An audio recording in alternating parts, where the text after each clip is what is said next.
What about my love? Wasn't it enough? Just let me know so I can... Game of the week recap, man. Ohio State, number 3 Ohio State versus number 12 Penn State. 20-12. We thought we all picked Penn State to win this game, except for who was the one that picked Tony. I can't remember. Was it Tony that picked it? Mm-hmm. He did? Yeah. All right. Well, I think Tony was the only one that walked out of there with a W. The rest of us had picked Penn State. Their defense was absolutely incredible, though. But let's just go into, let's just dig into it, man. How'd y'all feel about the matchup? Sore. I mean, it was defensive-wise, as we mentioned earlier, Penn State was phenomenal.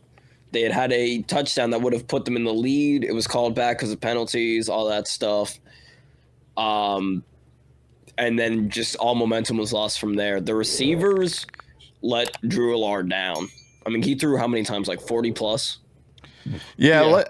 That's interesting because like a lot of people are like dogging on Drew Allard right now about, oh, I told you he wasn't him and blah, blah, blah, blah. This is like his official first start. And then everybody's dragging him because of like he couldn't beat out Sean Clifford for being a 5, and he's a 5-star and all this other stuff. But like everybody knows that like Sean Clifford had Penn State wrapped around his finger. Are we Pretty kidding? much, yeah. Kidding anybody here? So, I mean, yeah, that's absolutely. And he's also, Drew Allard's like 19. And this was his first start, and he had a fight with Ohio State. And again, it was just his receivers did not help him. Yes, he made young mistakes, but his receivers, including his veteran receivers that have been there for years, just were either not paying attention, not getting their head turned around quick enough on their routes, or just couldn't get open and just made easy drops. Yeah. Straight up. I mean, probably in another game, they catch those. Or not in another game, but like we've seen them catch those types before. Like it's routine route running, and you're just not paying attention. You're 100% right. Remember the one thing I said in the college football playoff prediction video we did about Penn State? The one thing that I have holding Penn State back is not the team, but coaching. And we saw that on the offensive side of the ball this week. They were running the ball when they should have been passing, and they were passing the ball when they were running. Like the run game would go, and then they'll just go pass heavy. The pass game would be working, and then they'll try to force the run game to happen. They didn't really stick with what was hot as well in that game. Ow. Good? Yes. Yeah, it was both defenses show why they're some of the best in the country. And I think after this game, Penn State was ranked, not like in official rankings, but based off of strength of schedule and strength of opponent, they were number 1 in defense after this week was over. I had to go and verify that again, but I think that's what happened. But, with Drew Allard, man, I felt bad for the kid. It was like his offense, that Olu Fashanu guy that's supposed to be like the number 1 tackle played like absolute crap, especially towards the end of the game. The right tackle was getting manhandled all game.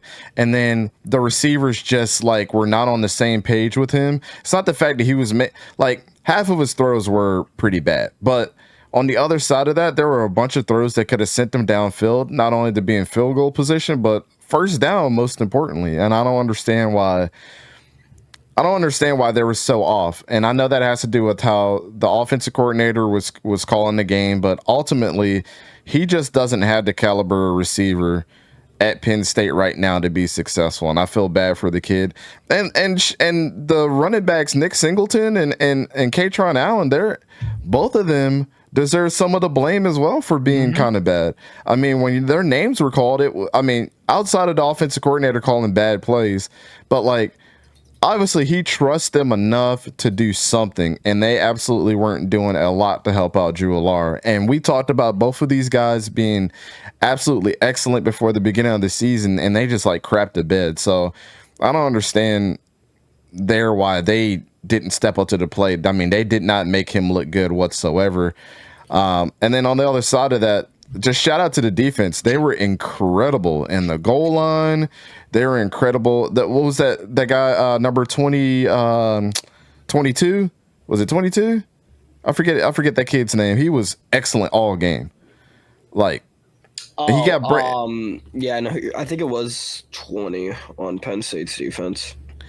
Yeah, I forget that kid's name. If anybody can remind us what that guy's, I think DLF knew. He's in the chat right now. If you can let us know. But that dude, I know Kalen King was like the one that everybody was clamoring at the bits like on all game. But shout out to number 22, I believe it was. Yeah, I mean, he played a really good game. They got a young team, man. I don't think there's anything to hang their heads about at all.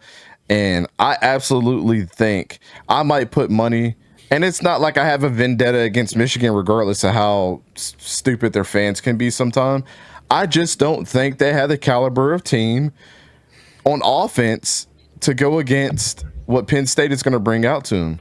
And you know, thoughts and prayers are with Chop Robinson too. I have no idea what happened to him still. I haven't looked up anything, but if anybody can give us an update on that too. It seems like he had like a seizure on field or something like that, but hopefully it wasn't that. Hopefully it was something else. But I mean, that's one of their best defensive players. And guess what? Even with him gone, they stepped up to the plate and still played a great game of football with him not being there most of the game. Daquan Hardy, number 25. That's what his name was. Yeah, redshirt senior. Yeah. I just pulled it up on the roster too. Yeah. Daquan Hardy was an absolute beast. I did want to get into a couple things of note here as we're going through this. A couple of individual stats for the game for those that didn't see. Drew Allar, 18 for 42, 191 yards and a touchdown. Kyle McCord almost threw a pick. And it came down to him not throwing any interceptions, and he's still not looking all that great. 22 for 35, 286 yards and a touchdown. And as we call him out, Nick Singleton, it doesn't even seem like Nick Singleton had 48 yards. Like, I couldn't believe my eyes when I read this. Mayan Williams, they have several injuries in their backfield right now, and he stepped up to the plate. And then Marvin Harrison Jr., just as the game started going on, my boy was cooking. So I don't know. Any thoughts about this? There's no need to even talk about what Lambert Smith did. He's the best receiver on that team, and he's the only one. Yeah, I mean, straight up, he was the only one that showed up. No, I mean, just again, it was a lot of receivers just letting Drew Allar down, and also just too much leaning towards the passing game. Again, you have a great 1-2 combo in Nick Singleton and Katron Allen. Yep. Yeah. So and early on too, they were like carving them up with the run game. They were. It seems like one rush would get you like 7 or 10 yards, and then it just died down because they went away from it too much. Some of the game stats here. Penn State had 240 total yards to Ohio State's 365. Penn State did not turn the ball over despite losing the game. 15 first downs.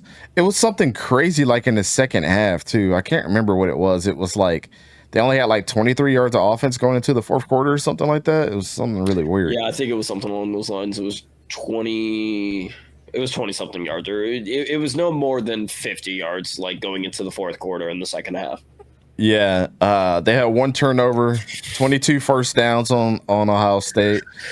Time of possession, I mean, that's always a telltale story of who's going to win the game, who's ever got the ball the longest. But I mean, Ohio State was just taking the ball and driving down the field, especially getting Marvin Harrison involved more.